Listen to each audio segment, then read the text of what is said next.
Sabi mo sa katabi mo, God bless you. Sabi mo sa katabi mo, hindi nyo man sinasabi. Napakahalaga po na pagpalain tayo ng Panginoon. Amen?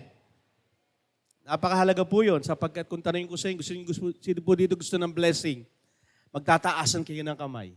Pero yung blessing na lahat nagmula sa Panginoon, ay hindi po kayang palitan ng basta-basta po yun ng pera. Kaya marami pa rin po na mayaman na pero hindi nakakaranas pa rin ng tunay na kapayapaan. Do you believe na pag kayo'y nasa Panginoon, mararanasan nyo ang tunay na kapayapaan? Amen? Parang hindi kayo natutuwa. Sino po ang natutuwa ngayong umaga? Alam nyo po, dahil po sa katotohanan na tayo po inutusan ng Panginoon, na tayo po ay huwag kaligtaan ng pagtitipon na gaya nito sapagkat sabi nga, nalalapit na ang kanyang pagdating. Ibig sabihin po para magpalakasan po tayo sa isa't isa. At ang katotohanan, ano po sa series natin, Truth Matters, o mahalagang katotohanan, na matatagpuan po natin sa Juan 8:32, malalaman ninyo ang katotohanan na magpapalaya sa inyo. Alam niyo po, pag tayo po nasa social media, ang dami po natin nakikita. Lalo-lalo na po, ng AI o artificial intelligence ay grabe na po, di po ba? Minsan, hindi na natin makakorek. Totoo bang tao na talaga to? Minsan, totoo na ba yung sinasabi rito? Ang mahalaga po, malaman natin yung katotohanan sapagkat maraming finifeed ang kaaway, ang mundong ito, ng malayong-malayo po sa sinasabi ng katotohanan. Kaya po nung panahon, nung kayo magbabasa po the Book of Acts, diyan po tayo magpapatuloy kung saan ang mensahe ng Panginoon ay matatagpuan po sa Aklat ng Gawa o Book of Acts, kung saan ibang-iba po ang Kristiyano noon. Ano po, ibang-iba talaga. Kung magbabasahin niyo po yung Kristiyano noon, pag binasa niyo po yung Book of Acts at titignan niyo yung Kristiyano ngayon, ang layo po. Ang laki ng diferensya. Yan po. Kaya salamat na lamang kay Apostol Paul dahil sa kanyang pagiging masigasig at alam niya yung katotohanan at layunin ng kanyang buhay, iminigay niya po yung mensahe o mabuting balita sa mga hintil. Sino pa yung mga hintil? Tayo po yun. Kasi we are not the chosen people of God, kundi mga Israelita lamang. By the grace of God, by the goodness of God, ipinadala niya si Pablo. Si Pablo na isang mamamate, Kristiyano. At ginamit pa rin ng Panginoon. Ano sinasabi sa atin? Kahit sino ka, ano man ang nakaraan mo, it doesn't mean. Lagi ko sinasabi, may kwento ang buhay natin. Ano? Bawat isa sa atin may kwento ang buhay. At yung kwento na yun, nangangailangan ng biyaya ng Diyos. At sa kabutihan ng Panginoon, mabuti na lamang. Iniligtas si Pablo at maging tayo. Kasi si Pablo noon, nung panahon na yun, hindi lang basta-basta kasi, mananampalataya ako. Hindi, kasi may layunin sa kanya ang Diyos. Kailangan niya sumunod dito at sa pagsunod niya sa Panginoon, hindi po basta-basta. Nakatulad natin ngayon, susunod ako sa Panginoon. Doon po hindi, may persecution po nangyayari. Ano na yun? Pwede kayo ipapatay. Sino tatanungin ko magtataas sa kamay? Sino po handang mamatay para kay Kristo? Pakitaas po kamay. Di ba, Pastor, ibang usapan na yan, patayan na yan eh.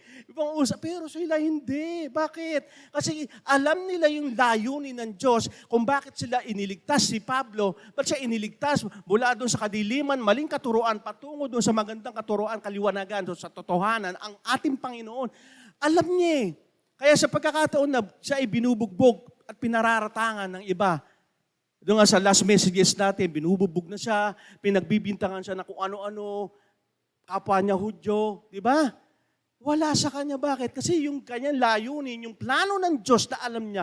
Kaya alam mo sa mga Kristiyano, hindi lang mo, may plano ang Diyos sa akin. Dapat inaalam po natin ito. Yun ay sa pamamagitan po ng salita ng Diyos. Kaya pag tinanong ko, may plano sa akin ng Diyos. And tanong, inaalam mo ba at ina-apply mo ba? Kasi si Paul ganun, hindi lamang, dahil nung siya ay nabulag sa Damascus, ipinakita sa kanya ng Panginoon yung kanyang mangyayari sa kanya. Sabi niya, magdurusa ka, makakaranas ka ng paghihirap. Yun ang i-encounter mo bilang pagsunod sa akin. At hindi lang niya inalam ni Paul ito, kundi sumunod siya. Alam na niya mangyayari. Kaya alam niya, mabibingit siya sa kamatayan at umalis nga siya papunta sa Jerusalem kasi nga papatayin siya. At pupunta sa Roma kung saan doon may plano ang Diyos. At hindi po nangyari lang yon. Bakit? Nakulong po siya ng 2 years. Di ba bilang isang mananampalataya, Lord, sumusunod naman ako sa inyo, bakit ako makukulong? Pwede mo naman magpahayag ako ng salita mo o magsumunod ako sa plano mo, pero wag naman ako makulong. Ibang usapan na yan. Pero hindi, bakit? Kasi nga si Paul o si Pablo ay alam na niya yung plano ng Diyos. Ano niya mangyayari, kahit makulong siya, yung plano ng Diyos ay mangyayari. Bakit po nasabi? Sa Gawa 26:31-32, sabi dito, nang makalabas na sila, sinabi nila sa isa't isa, wala namang ginawang anuman ng taong yan para hatulan ng kamatayan o bilanggo. Sinabi na Agripa kay Festo, kung hindi sana siya umapila na ilalapit niya ang kanyang kaso sa emperador, maaari na sana siyang palayain. Alam niyo po si Hari Agripa, kung tutusin, hindi naman ipakukulong si Paul si Pablo. Alam niyo yung panahon na yun, kasi si Agripa, siya yung mahilig mag-under the table. Diba? Yung panahon noon, meron na pala. Na iniintay nga si Paul o si Pablo na maglagay. Lagyan mo ko para yung kaso mo ay wala na. Pero hindi, bakit? Kasi may plano at layunin ng Diyos na pumunta siya doon sa Roma, sa emperador. Kaya nangyari, kulong yun ng 2 years. Nag-iintay si Agripa, ang tagal magbigay naman ni Paul. Bakit hindi? Kaya nasabi niya, wala namang kasalanan to, palalayain ko sana. Kaso, umapila pa siya kay sa emperador sa Rome. Kaya nakikita natin na alam ni Pablo, kahit sa tingin niya o sa tingin ng iba, hindi makatarungan ito.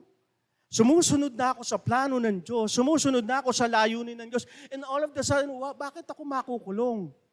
Di ba madalas tayo niyan? Bakit? Nagsisimba naman ako every Sunday. Nagbabasa ako ng salita ng Diyos. Bakit? Ganito ang nangyayari. Hindi naman minsan naitanong niyo yun. Hindi makatarungan.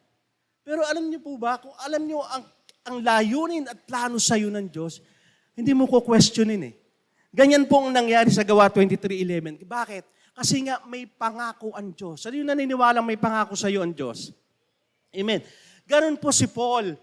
Di ba yung mensahe ng Panginoon last week, kung bakit ganun na lamang na hindi siya mamamatay, ganun na lamang hindi siya bigla na lang dudukutin, papatayin. Bakit? Kasi nga may pangako ang Diyos sa kanya. Sabi dito sa Gawa 23:11, kinagabihan nagpakita ang Panginoon kay Pablo, sinabi, huwag kang matakot kung paano ka nagpahayag tungkol sa akin dito sa Jerusalem, ganun din ang gagawin mo sa Roma. Alam niyo po, lahat ang nangyayari sa atin dito, kapag tayo po'y lumalakad, katulad ni Pablo, kung saan siya pinapupunta ng Diyos, asahan mo, immortal ka. Hindi ka magagalaw. Bakit? Kasi pangako ng Diyos yun Paul, pupunta ka ng Roma. Ibig sabihin, alam ni Pablo na ang layunin sa kanya ng Diyos ay pumunta ng Roma. Kaya nung kayo makulong, hindi ako mamamatay dito sa kulungan. Hindi ako mamamatay sa Jerusalem. Bakit? May pangako ang Diyos sa akin na pupunta ako ng Roma. Amen? Sa panahon po natin ngayon, naniniwala ba kayo na may pangako sa inyo ang Diyos? Lord, hirap na hirap ang buhay ko ngayon. Hindi sinabi ng Panginoon, pansamantala lang yan, anak. Maniwala ka. Kung ikay dumadaan man sa sitwasyon na hirap ka, it doesn't mean mananatili ka dyan. Kasi ang pangako ko ay magkakaroon ng katuparan in the perfect timing. Ganyan si Paul, ganun din dapat tayo. Nung tayo pambihira naman to, makatarungan pa ba nangyayari sa akin? Sumusunod naman ako sa plano ng Diyos. Bakit nangyayari? Ano sinasabi sa atin ni Paul? Kahit anuman mangyari at sinasabi ng iba, makatarungan pa ba yan? Sumusunod ka na sa Diyos, ganyan pa nangyayari. Alam niyo kung bakit? Kasi minsan pagpakontra yung nangyayari sa buhay natin, kinu-question na natin ng Diyos. Right? Para mahina yata ako kay Lord. Kasi bakit nangyayari ito sa buhay ko? Kahit ang pakontra yung mga sitwasyon na hindi dapat mangyari, bakit nangyayari? Bakit? Kasi nga, anong sinasabi dito sa Roma 8:28? At nalalaman natin na ang lahat sa mga bagay ng Diyos ay gumagawa sa ikabubuti ng umiibig sa Kanya, sa kanila na tinawag na alinsunod sa Kanyang layunin. All things work together for good. Hindi niyo napapansin kung bakit nangyayari yung hindi maganda, ba't pinahihintulutan ni Lord? Kasi meron siyang pinakamagandang o pinakadakilang mangyayari. Minsan, nasabi niyo minsan, ay kaya pala nangyari to kasi dapat mangyari itong pinakamaganda na ito. Di po ba? Ibig sabihin, lahat ng nangyayari sa ating buhay, lalo yung mga paghihirap, pagsubok sa buhay natin, lalo na po pag tayo ay sumusunod sa layunin ng Diyos, may halaga po yan. May halaga po yan. Bakit ako nagkakaroon ng pagsubok? Bakit ako nakakaras ng ganong paghihirap? Lahat na yan, pag ikay lumalakad sa layunin ng Diyos, ito, tandaan nyo, pag tayo lumalakad sa layunin ng Diyos, sa purpose ni Lord, anumang paghihirap na nangyayari sa iyo, anumang pagsubok o pagtitiis na yung nararanasan, may halaga po yan. Hindi pwedeng walang kwenta. May halaga po yan. Maliban na lang, kaya kayo nagkakaroon tayo ng problema dahil malayo tayo sa Diyos. Yung decision natin na tayo ay magkasala, magpatuloy sa pagre-rebelde, ang resulta, pangit eh. Pero pag kay Lord, sumusunod ka sa Panginoon, yung layunin ng Diyos, sinusunod mo at nagkakaroon ka ng pagtitis. Ba't ganito? Parang si Paul, ba't ganito? May halaga yun. May halaga yun. Kaya maunawaan natin ng bawat isang mananampalataya na ano man ang nangyayari sa'yo, may halaga yun sa buhay. Kaya nga sa 1 Corinthians 10, di ba? Walang anumang pagsubok na ibinigay sa tao na hindi niya makakaya. Pinahintulutan ni Lord yun para alisayan, para magtagumpay tayo. Upang makita natin na mayroong Diyos na kumikilos, na may Diyos na buhay, na nagsasabi sa iyo, may pangako ako sa iyo. Kaya madalas sa mga Kristiyano, ayoko na magsimba. Bakit? May pagsubok na naman, may problema na naman ako. Yun na naaano natin. Bakit? Sa lahat kasi ng sitwasyon, God is in control. Naniniwala kayo? May kapamahalaan ng Diyos. Bakit po ba may kapamahalaan? Unang-una, may plano sa iyo ang Diyos. Naniniwala kayo may plano sa inyo ang Diyos? Kasi kung wala siyang kontrol, walang plano siya sa atin. Kaya Jeremiah 29:11, for I know the plans I have for you. May plano ang Diyos. At hindi lang yun. Mayroong presensyang iniwan sa atin. Kaya may kapamahalan siya, may kontrol siya. Bakit? Hindi lang kita, mayroong plano ako sa iyo, kundi sasayo ko, hindi kita iiwan. Ang kagandahan ng Panginoon, hindi nang iiwan eh. At hindi lang yon, may pangako sa iyo ang Panginoon. May plano ang Diyos sa iyo, hindi kanya iiwan, may pangako pa. Yun si Lord. Kaya God is in control. God has a plan for us. His presence na mararanasan natin. Yung pangako at huli, maisa sa katuparan yung pangako na yun dahil sa kanyang kapangyarihan. Yung kapangyarihan na maisa katuparan. Naniniwala kayo makapangyarihan ng Diyos? Naniniwala kayo na mafulfill ang pangako sa inyo ng Diyos? Di magpatuloy tayo. Kaya ang sabi ngayon ng mensahe ng Panginoon, maging matapang, ang Diyos ay may control, o be courageous, God is in control. Kasi pag alam mo may control ang Diyos, dito, ano man ang sitwasyon mo, ano man ang nararanasan mo, okay lang. Kaya hindi mo napapansin ng mga Kristiyano, pumutot man ang bulkan, nagka-earthquake, nagkagulo sa China, lusob dito, lusob dyan. Bakit? Peaceful kayo, bakit? Alam mo na may control ang Diyos sa lahat. Amen? Kaya minsan mga Kristiyano, napag-gaganon daw eh. Kakagulo niya sa paligid mo, nakangiti ka pa, nagpo-wash. Kasi yun ang katotohanan. Yung kapayapaan, ibinibigay sa atin ng Diyos sa ibang-iba sa kapayapaan ng mundo. Kaya madalas ko sabihin sa inyo eh, ang mga Kristiyano, kahit walang laman ng bulso, nakangiti eh. Kaya hindi na pagkakamalang walang pera eh. Di ba? Kaya lagi tayo nahihirman ng pera. Si sister, lagi na lang katawa. Siguro walang problema to. Wala tong laging paldo. Kasi laging masaya eh. Kasi yung kasiyahan ng mundo, pag kayo maraming pera, tsaka ka masaya. Amen? Pero kapag ang Kristiyano, ang kasiyahan nasa Panginoon, hindi sa pera. Totoo, di ba? Amen? Kaya ang Kristiyano, hindi pagpapayaman lagi. Hindi ko sinabi, huwag kayong magpakayaman. Pero sabi nga ng Panginoon, ang mayaman ang hirap pumasok sa kaharian ng Diyos. Bakit? Inuuna kasi yung pagyaman. Naniniwala ako pag inuna mo si Lord, yayaman ka sa pamamagitan ni Lord. Yun ang kagustuhan ng Panginoon. Kaya nga, maging matapang ka anuman ang sitwasyon. Kasi God is in control. Ano sabi sa John 16:33?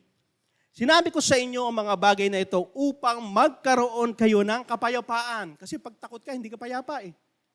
Di ba? Aburido ka, hindi mo maano ang sarili mo, hindi ka mapakali. Daranas kayo ng paghihirap dito sa mundo, ngunit magpakatatag kayo dahil nagtagumpay na ako laban sa kapangyarihan ng mundo. Kapag kasama natin ang Diyos, anuman ang sitwasyon mo, huwag kang mag-alala. Bakit? Kasama mo ang Panginoon na nagbibigay ng tagumpay. Kasi Paul, hindi takot. Dalhin niyo ako kayo sa emperador, ipakulong niyo ako. Bakit? Sa lahat kasi na sitwasyon ni Paul, kasama niya ang Diyos. God has a plan. May plano ang Diyos at sinabi nga, God is in control, hindi ka niya iiwanan. Hindi ka nag-iisa. Kaya mga Kristiyano, hindi dapat, may problema ako, nag-iisa na lang ako, walang tutulong. Hindi po. Kasama mo ang Diyos. Kaya matapang si Paul at ganoon din sa atin, sa ating buhay ngayon. Ano man ang sitwasyon mo ngayon, ano man ang pinagdadaan mo, huwag kang panghinaan ng loob. Alam ng Diyos yan. Alam yung nangyayari sa buhay mo. Alam yung nakaraan, alam yung future. Kaya magpakatatag ka lang dahil God is in control. Alam ng Panginoon yan. Kapag ang buhay mo yung nakaangkla sa Diyos, wow. Kaya nga mga minsan sinasabi mga Kristiyano, ang yayabang nyo. Kayo lang kasi may, parang ganun tingin. Bakit? Kasi yung ating sarili, nakaangkla, yung ating pag-asa sa Diyos. Kaya pag nangyari, pati yabang mga Christian, nangyayari, makagulo na, marami pang nangyayari sa mundo natin, pero hindi sila nababagabag, hindi sila natatakot. Bakit? Kasi yung ating pag-asa nasa Diyos. Hindi yung pag-asa natin kung sino tao dyan, kundi nasa Diyos na makapangyarihan sa lahat, na may kontrol ng lahat. Di ba naalala nyo dito yung nagkaroon ng virus? Anong virus yun? COVID. Di ba? Pinatigal ni Lord lahat eh. Napakita ng Diyos na may kontrol ako. Ano man business siya, ano man lahat, tigil. Ano ba ibig sabihin nun? Pinakita ni Lord na may isang Diyos na kumukontrol sa lahat. Kaya makita natin sa Kristiyano, ano man ang sitwasyon natin, ano man ang buhay natin, hindi tayo nag-aalala. Kasi nga, nasa Diyos tayo. Kaya sabi ng Panginoon, lahat ng alalahanin, bigay niyo sa akin because I care for you.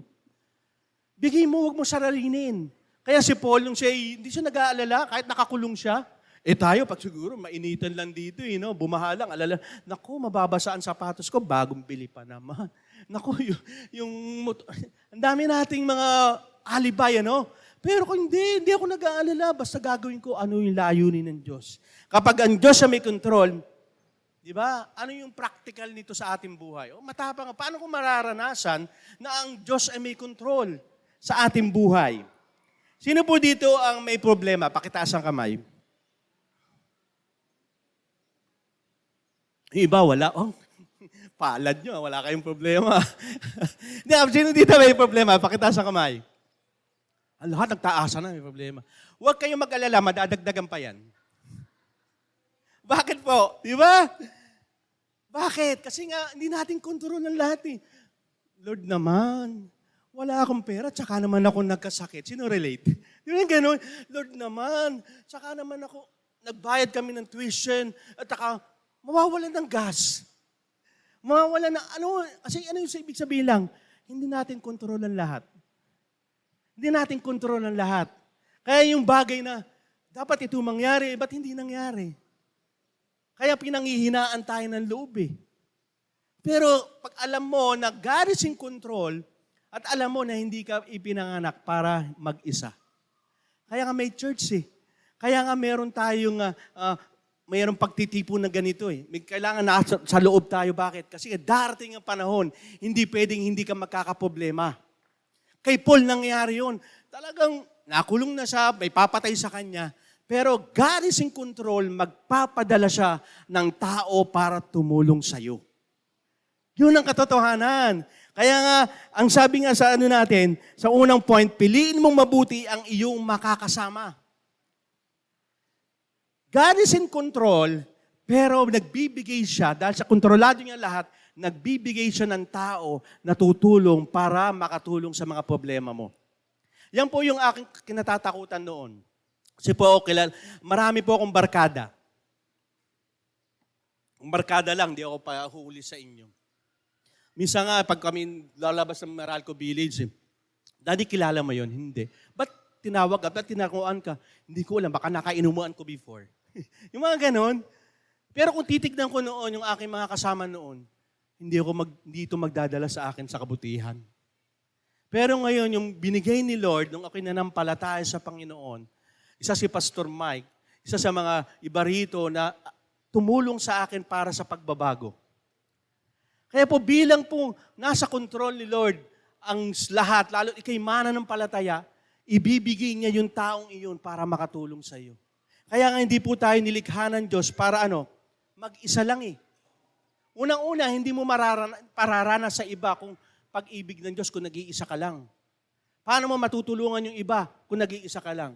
Kaya si Paul nangyari ito. Nung ito'y pagkakataon na kung saan, pupunta na siya ng Roma. Magbabarko na po sila. Ang mangyayari, sasakay siya na ng barko. At ito ang kagandahan, God is in control. Sabi dito sa Gawa 27:1-2, sabi, nang mapagsyahan nilang papuntahin kami sa Italia, ipinagkatiwala nila si Pablo at iba pang mga bilanggo kay Julio. Si Julio na isang kapitan ng mga sundalang Romano na tinatawag na batalyon ng imperyo. Unang point, 1, nang mapagpasayahan nilang papuntahin kami. Sino po nagsulat ng Book of Acts? Si Luke. Ibig sabihin, kahit si Luke na hindi kasama si bilanggo, na hindi siya kasama na hinuli, pero nagpadala si Lord. Samahan nyo si Paul. Samahan nyo, bakit nagigirib siya? Kasi alam mo namang binugbog na yan, kinulong pa, dadalhin sa Italia. Ano pa sabi dito? Sundalang Romano tinatawag batalyon. Alam niyo po yung mga sundalang Romano, meron po silang mabuting pagkatao. Kung babasahin natin, di ba, yung isang pinagaling ni Lord na kapitan na Romano, mananampalataya po ito. Kung kayo po ang tatanungin ko, pag ikay nakakulong, isa kang prisoner, sino dapat ang kasama mo? Ha? Kapwa mo prisoner, tama? Pero God is in control na alam niya si Pablo ay nangangailangan ng tulong ng tao, nagpadala siya. Hindi niya kasama kapwa niya nakakulong, kundi kasama niya yung kapwa niya mananampalataya na magbibigay sa kanya ng encouragement, na magbibigay sa kanya ng tulong. Kaya nga tayo bilang mananampalataya, kapag tayo nagkakaproblema, ang dapat pinupunta agad natin si pastor, si leader ko, yung kapwa ko mananampalataya. Kasi alam mo, dadaling ka niya, yung tulong nito mabuti. Hindi may tama. Di ba, lalo sa mga lalaki, may problema ako pare. Anong problema mo? Si Mrs. nagkaroon kami ng diskusyon ni Mrs. O tara pare, dalhin natin sa mababuting usapan yan. Halos, imbis na maayos ang relasyon nagkagulo, pagdating sa bahay, nagwawala. Ako ang dapat masunod dito. Ako ang lalaki dito. Di ba? Ganun eh. Pero dahil mabuti ang Panginoon, nagpadala siya ng tao. Paul, ito gawin mo. Ganyan. Maganda ibinibigay. Kasi God is in control, hindi kanya pababayaan na bumaksak, kundi gagamitin ng ibang tao upang makatulong sa atin. Upang yung mga bagay na yon ay magpatuloy ka doon sa layunin ng Diyos. Kaya pag tayo, lalo ng mga kabataan, sino mga kabataan dito? Ako lang? Kasi ako nakataas ang kamay. Di ba? Huwag niyong hanapin sa mga, hindi ko sabi huwag kayong makipagkaibigan, pero pag kayo nangangailangan, lalo ng mga personal, hanapin yung magulang niyo kung ito'y mananampalataya. Hanapin yung mga cell-group leader niyo. Ito yung hanapin niyo yung mga bagay na, yung mga tao na magbibigay sa iyo upang mapalapit sa Diyos, hindi mapalayo. Kasi maraming payo may tama. Kaya lumapit tayo sa taong maka-Diyos, lumapit tayo sa kapwa natin mananampalataya. Okay? Kaya dito makikita natin na silang mga Kristiyano noon, ibang-iba. Hindi yung, sige Paul, ipagpe-pray na lang kita na makapunta ka ng safe dyan sa Roma. Hindi. Kundi may support, kasamahan kita. Hanggang doon. Hanggang makapunta ng Roma. Kaya unang-una, na gawin natin bilang piliin mo mabuti yung makakasama, piliin mong hanapin. Dapat hinahanap mo yung kapwa mananampalataya. Okay, pipili ka ng tao, pero hanapin mo ito. Ano po sabi nangyari dito kay Paul? Gawa 27:3. Kinabukasan, dumaong kami sa Sidon, nakapakabuti ni Julio kay Pablo. At pinauntilutan nilang dumalaw si Pablo sa kanyang mga kaibigan doon para matulungan siya sa kanyang mga pangailangan. Sino nung dumaw? Kasi sila, pupunta na ng Roma eh. Kaso salungat sila doon sa hangin. Ang hirap nilang pumunta na may bay sila para makapunta ng Roma sa Italia. Sa pagkakataong yun, huminto sila dahil sobrang lakas ng hangin, parang hangin amihan po no magdi-December. Kaya ang lakas po, kaya hindi sila makapunta ng pasulong, gumilid muna sila pero malakas pa rin. Kaya huminto muna sila. Sa paghintong yun, sino inaanap agad ni Paul? Yung kapwa niya mananampalataya. Tayo po, pag tayo ay nangangailangan ng tulong, hanapin po natin. Walang una, ang Diyos. Di ba? Marami mga Kristiyano gipit ako. Unang-una ko, may kilala kang Bombay. May kilala kang hanapin mo muna kung sino yung nagbibigay ng blessing. Hanapin mo muna yung kapwa mo, mananampalataya na magbibigay sa iyo ng tamang payo. Kasi nga, una nating hanapin yung talagang, alam mo, pag nilapitan mo, hindi ka mapapasama. Ibibigay yung pangangailangan mo. Sabi nga dito, no? Para matulungan sa kanyang mga pangangailangan. Marami tayong nilalapitan. Imbis tayo matulungan sa ating pangangailangan, dumami pa yung problema natin. Para malaman mo, God is in control, magpasakop ka kung saan kontrolado ng Diyos yung mga bagay-bagay. Di po ba? Mga kabataan, hindi po sagot yung mga bisyo or something na magpapalayo sa yun sa Diyos. Kung tayo may problema, kung tayo po'y nangangailangan ng karunungan ng Diyos, dun po saan magbibigay mula sa katotohanan ng salita ng Diyos. Hanapin mo ito. Piliin natin ang mananampalataya na tutulong sa iyo. Halimbawa na lang, sino po nakapunta na rito ng ibang bansa? Sino po? Diba? Pag tayo napunta ng ibang bansa, sino una natin hinahanap?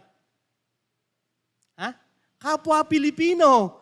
Kasi pag lumapit, punta ka ng Amerika, pumunta ka sa Amerikano. Sabi niya, do I know you? Who are you? Pag Pilipino, kabayan! Di ba mga ganon? Kapwa mo Pilipino, ganon din sa atin. Pag kapwa mo mananampalataya, yun ang dapat hinahanap mo. Kasi yun ang tutulong sa'yo. Di ba sa ibang bansa, kapwa Pilipino. Di ba?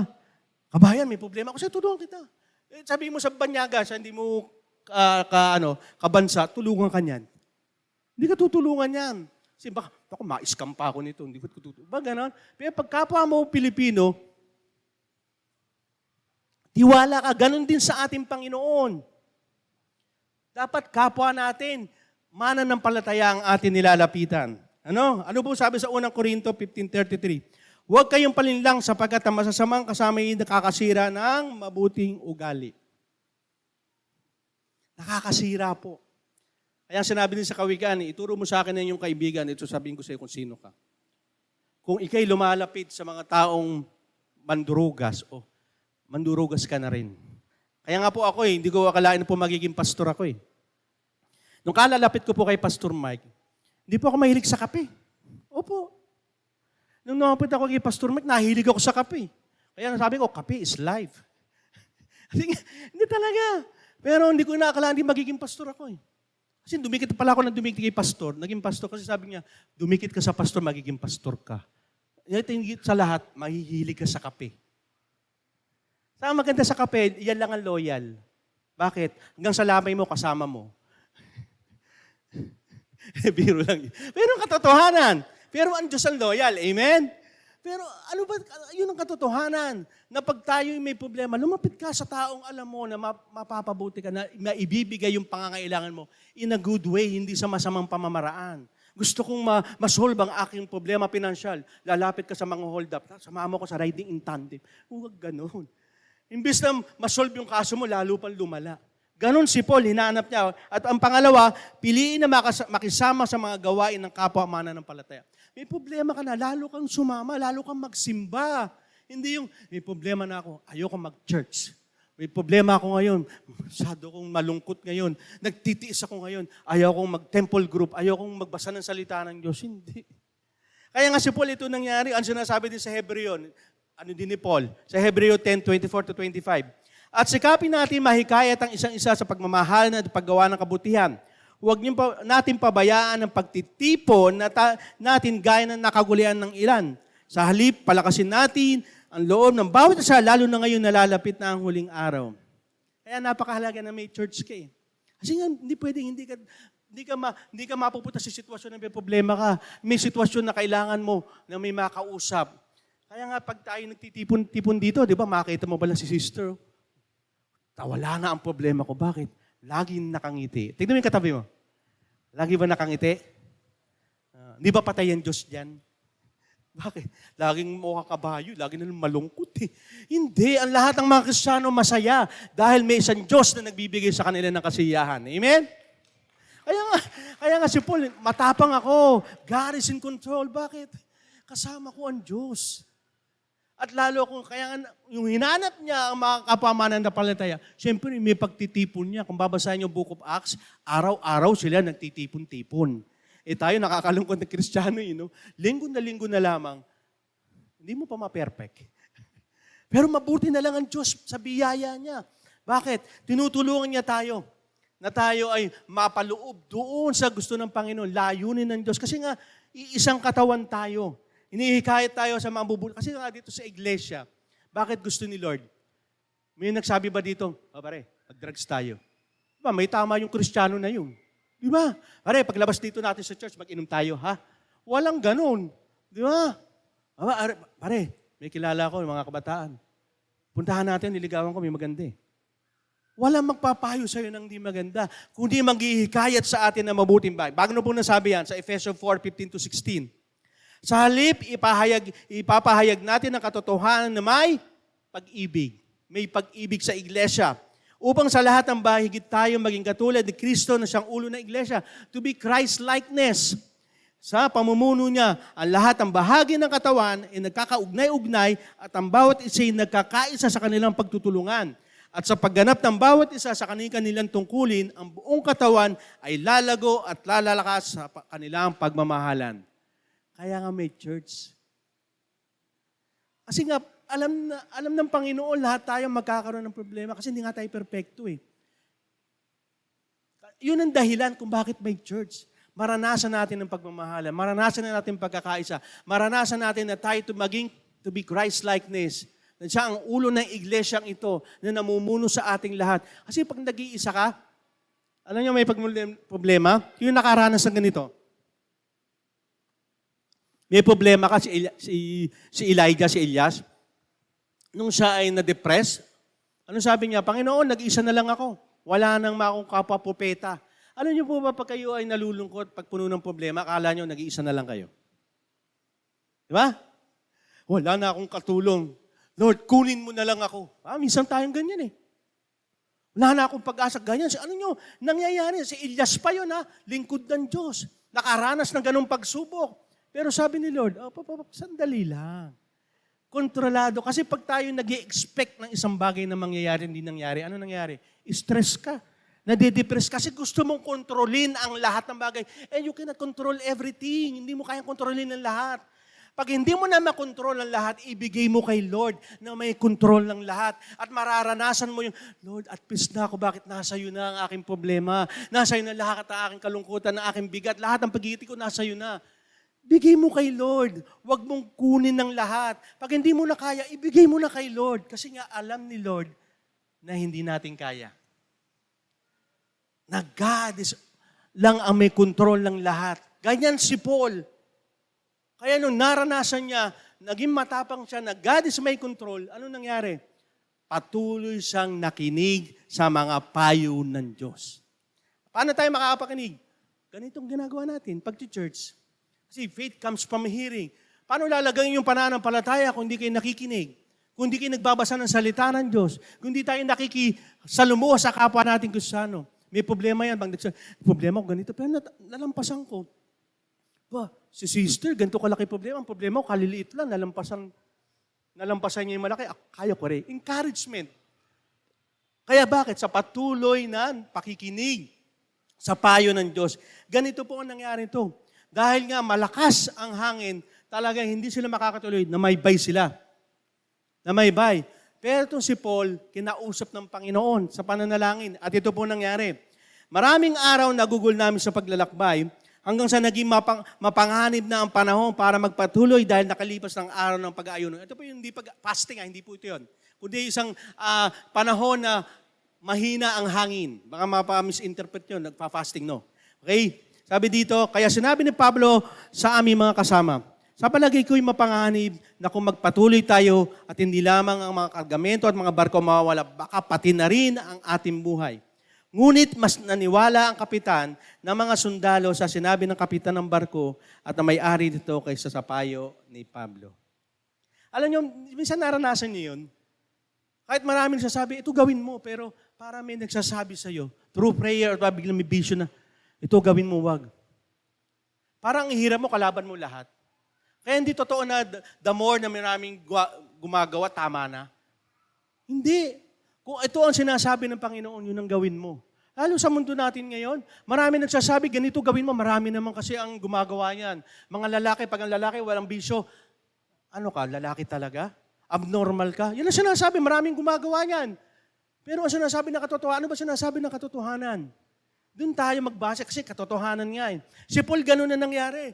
Sumang-ayon, bakit? Sino ba naman?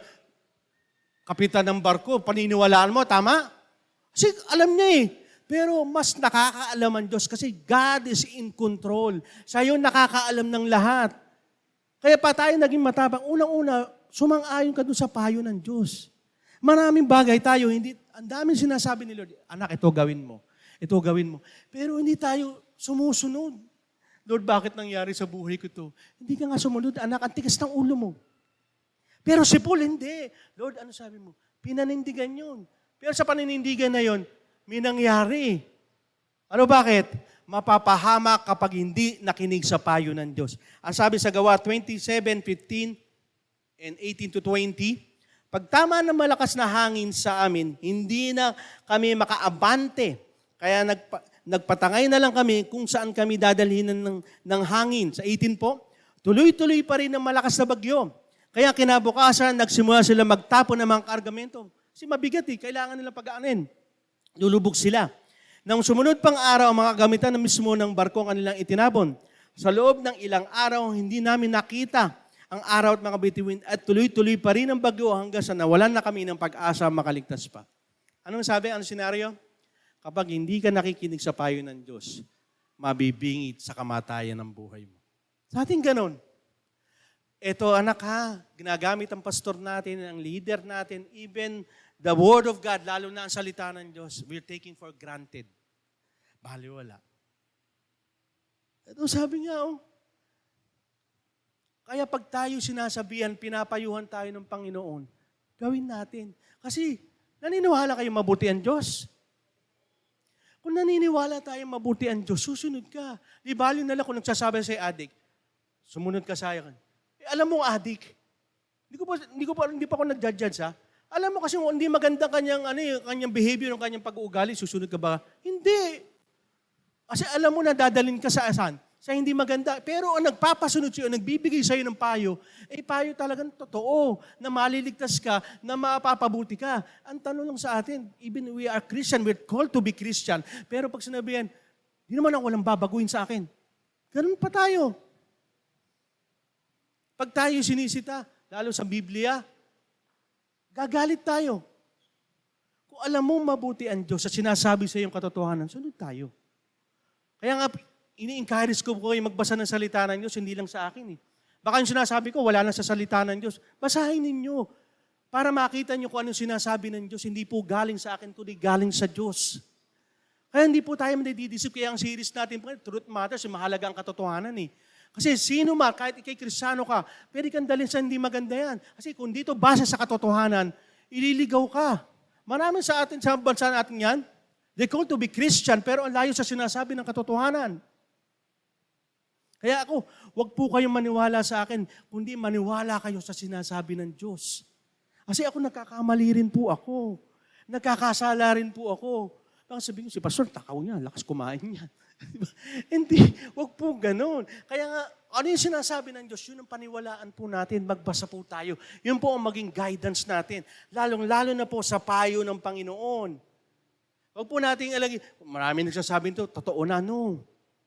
Kung ano ang sinasabi ng katotohanan. Bakit? Bakit napakabuti ng Diyos na kahit tayo'y sumasalungat sa payo ng Diyos, hindi siya napapagod na magbigay ng payo upang matupad ang kanyang pangako. Ganun si Lord kabuti. Na tayo nag-i-struggle, ayaw natin sumunod. Si Lord hindi tumitigil. Na kahit tayo tumitigil sa pagsunod, tumitigil tayo na tuparin ang layunin ng Diyos, pero si Lord tuloy pa rin magbigay ng payo sa atin. Ano po yung nangyari dito sa Gawa 27-23? Ngunit ngayon, inihiling ko sa inyo na lakasan ninyo ang inyong loob dahil walang mamamatay sa atin sa barko lang ang masisira. Ang barko lang ang masisira. Nagpakita sa akin kagabi ang isang anghel ng Diyos, ang Diyos na umirang sa akin at aking pinaglilingkuran. Lagi natin tandaan na tayo maharap sa pagsubok, tandaan mo kung sino ka. Sabi dito ni Paul, ang Diyos ang umirang sa akin, ang aking pinaglilingkuran. If we belong to Jesus, kung alam mo na ikaw ay kay Kristo, panatag ka. May pangako sa akin ng Diyos. Ako'y para sa Panginoon, hindi para sa kaaway. Kaya pag tayo sumalakad ng mga suffering o mga pagsubok sa buhay, alam mo kung saan kakakampi. Kakampi mo ang Diyos na makapangyarihan sa lahat. Bakit ako matatakot? Di po ba? Maraming Kristiyan ngayon punong-puno ng takot. Mawala na ng bukas bayaran na. Ano na mangyayari? Kay nino kakakampi? Sino po kakampi dito ni Jesus? Pakitaas ang kamay. Yung mga hindi nagtaas, kay nino po kayong kakampi? Biro lang.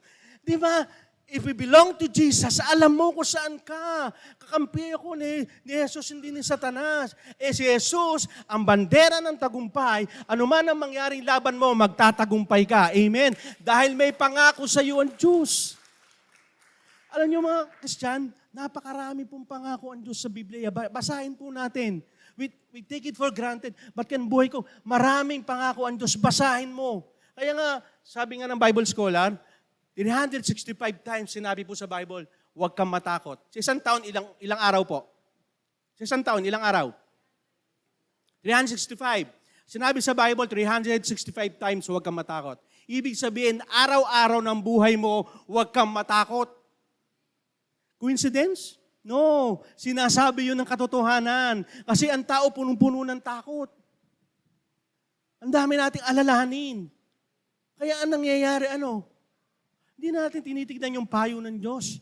Kundi payong may tama. Pag ang payo ng Diyos na nagsalita, may pangako at siniguro, maganda sa Panginoon May sinabi sa yung pangako ang Panginoon, uulitin niya yon para to satisfy you na buhay ako na gagawin ko yung pangako niya. Ito po nangyari kay Paul. Sa Gawa 27:24-25. Sinabi niya, Pablo, huwag kang matakot. Ito nangyayari kasi nasa sitwasyon sila na, ilang araw. Sino ba naman dito, sino nakasakay na ng barko? Yung naglayag ng talagang ang lakas ng hangin.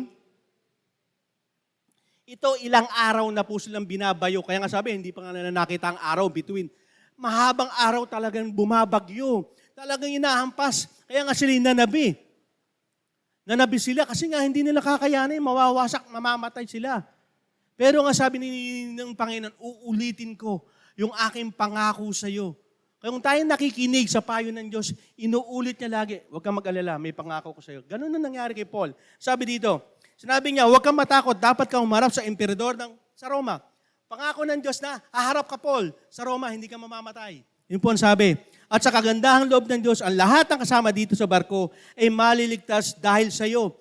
Kaya mga kaibigan, sabi ni Paul, tibayan ninyo ang loob dahil nananalig ako sa Diyos na matutupad ang sinabi sa akin. Hindi nyo na pag-iisip, kapag ikay mananampalataya at sumakay ka sa jeep, true Christian ka, hindi ka Kristiyano, sumakay ka ng jeep, mapalad ang lahat ng kasama mo. Bakit? Hindi pahihintulutan ni Lord, madisgrasya yung jeep kasi may isang mananampalatayang nandun. Ganon ang favor ni Lord sa lahat ng sumasampalataya, sa lahat ng sumusunod sa payo ng Diyos. Hindi pagyayabang, ulitin ko hindi po ito yung kaligtasan na spiritual, physical lang. Kasi may sinasabi po sa Bible, pag ikay mananampalataya, maliligtas. Hindi po physical, hindi po spiritual, kundi physical lang. Kasi may nagsabi sa akin, Pastor, ang nanay ko naman Christian na, ligtas na kami. No. Personal ang kailangan kaligtasan ng tao kasi lahat tayo harap isa-isa. Hindi yung kasama mo nanay mo, tatay mo. Lord, ito Christian nanay ko o tatay ko, ligtas ako. No. Personal. Relationship ang magliligtas. Ang sinasabi dito, kapag may plano sa iyo ang Diyos, hindi ka mamamatay. May layunin sa iyo ang Diyos, hindi ka pa rin kukunin ni Lord. Ang maganda nito, nagbe-benefits yung paligid mo. Hindi nyo napansin, yung nabago kayo, nagbenepisyo yung paligid nyo. Sa akin, sa buhay ko ganun. Pag ako lang pumunta sa bahay ng nanay ko, lagi akong umiinom eh. Oh, yan na naman si Elmer. Lasing na naman. Hapay-hapay na naman.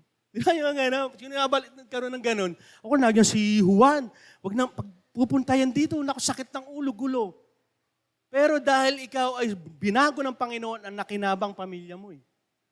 Dati, ayaw kang makasama ngayon. Gusto ko siyang makasama, makausap.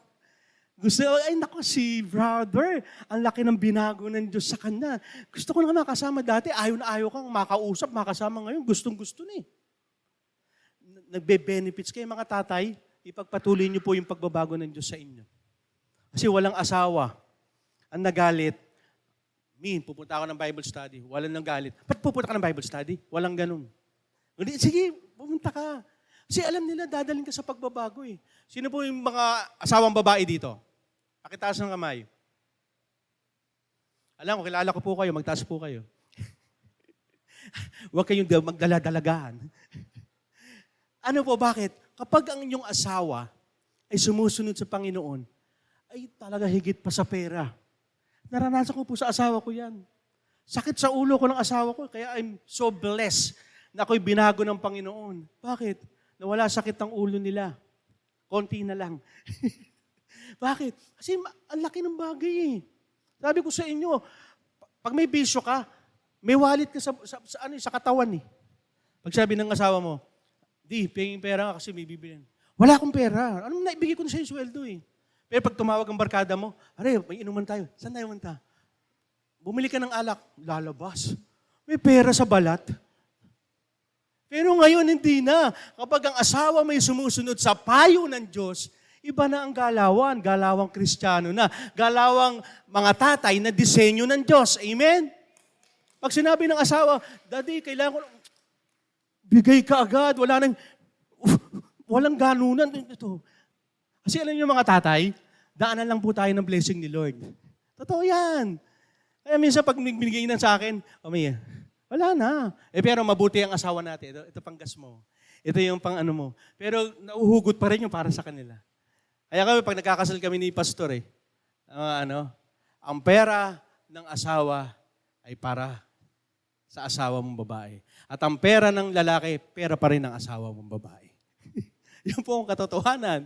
Pero mabuti nga ang Diyos kasi binigyan ng karunungan ng mga babae to steward. Paano panghawakan yung mga pera na yan?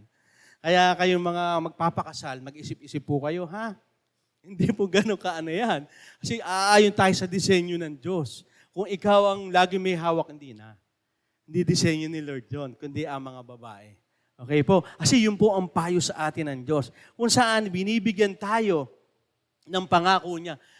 Talaga maganda sa Panginoon, pag nakalimutan yung pangako mo, niya sa'yo, uulitin ni Lord sa mensahe, sa pagbabasa mo ng salita ng Diyos, sa ibang tao, sasabihan ka. Di ba, inuulit, ganun kabuti ang Diyos para malaman natin na tunay na may pangako sa atin ng Diyos.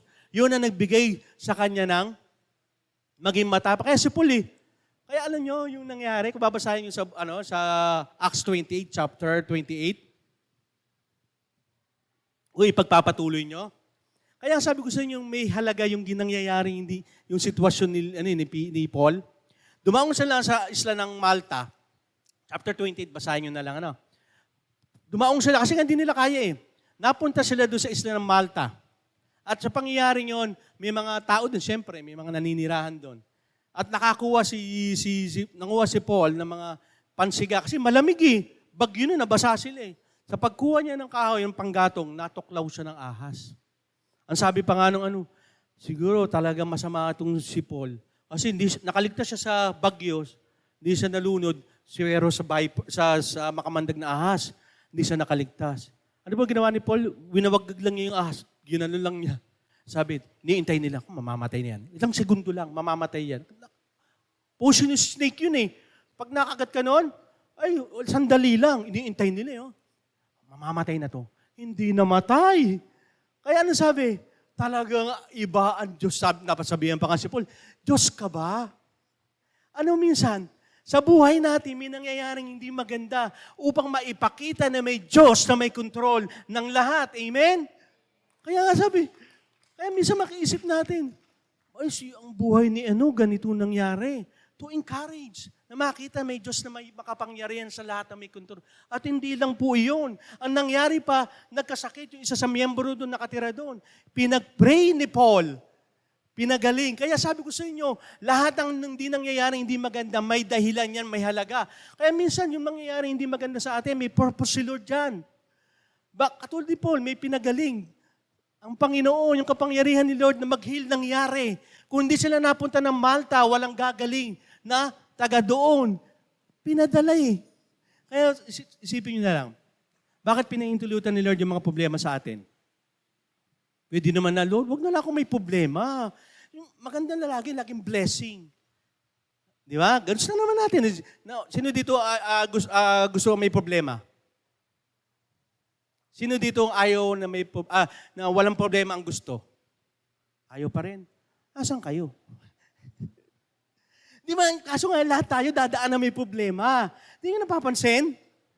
Pag may problema ang mananampalataya, lalo mong nararanasan na may Diyos na may kontrol ng lahat, ng puno ng kapangyarihan upang makasama mo sa laban mo.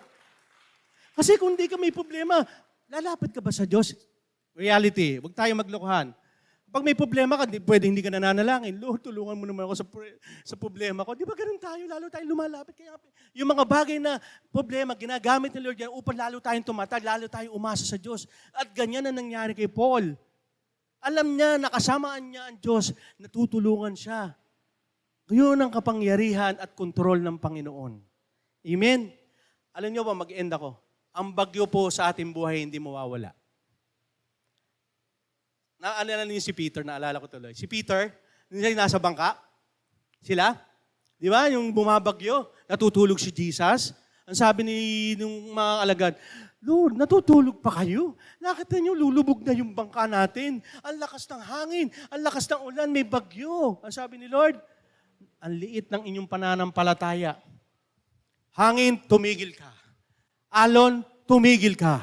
Ulan, tumigil ka. Pinatigil ni Lord ang bagyo. Kaya ang sabi, sinong tao ito na kayang patigilin maging ang bagyo? Ganon ang sinasabi sa atin ng Panginoon. Hindi natin maiiwasan ang bagyo, pero may isang Diyos na kayang patigilin ng bagyo sa buhay natin. Amen? Kaya ang mensahe ng Panginoon, be courageous. God is in control. Amen? Tayo pong lahat ay tumuko para manalangin. Ang maraming Diyos, tunay na nga po, Panginoon, napakabuti mo. Lagi niyo mo kami inililigtas. Lagi mo ipinapakita, meron kaming Diyos na maaasahan. Lalo sa sitwasyon na kami ay punong-puno ng problema, binabagyo na ang buhay namin. Lord, naniniwala kayo. Naniniwala kami. You are in control in everything. Kaya mong kontrolin, lalong-lalo na po, Panginoon, yung mga bigat ng aming nararanasan, yung aming kalungkutan, ng aming pagtitiis. Tulad po, Panginoon, ng mga mananampalataya noon, sa kabila ng kanilang paghihirap, sa kabila na mabingit ang kanilang buhay sa kamatayan para lang sumunod sa inyo. Sapagkat naniniwala sila na kayo may kontrol ng lahat. Na kayo may plano para sa amin. Na plano na hindi lang kayo nagbigay, kundi sinasabi mo, hindi kita iiwanan. Na sinasabi mo na may pangako ka sa amin at ang kapangyarihan mo to fulfill that promise, Lord God. Promises, yung mangyayari. Lord, hindi namin kaya maging matapang unless hindi mo kami sasamahan. Unless hindi namin nararanasan ang iyong pagkilos sa amin. Pero Lord, hindi namin maitatanggi ito. Na nararanasan namin ang pagkilos mo sa amin in different ways. Iba kami ng pinagdadaanan, pero isa lang ang Diyos namin na kayang lumutas na kayang patigilin anumang bagyo na sa aming buhay. Lord, naniniwala kami sa inyo. Sa inyong salita, sa katotohanan, naging matapang kami dahil ang pag-asa namin nasa inyo. Nakaangkla.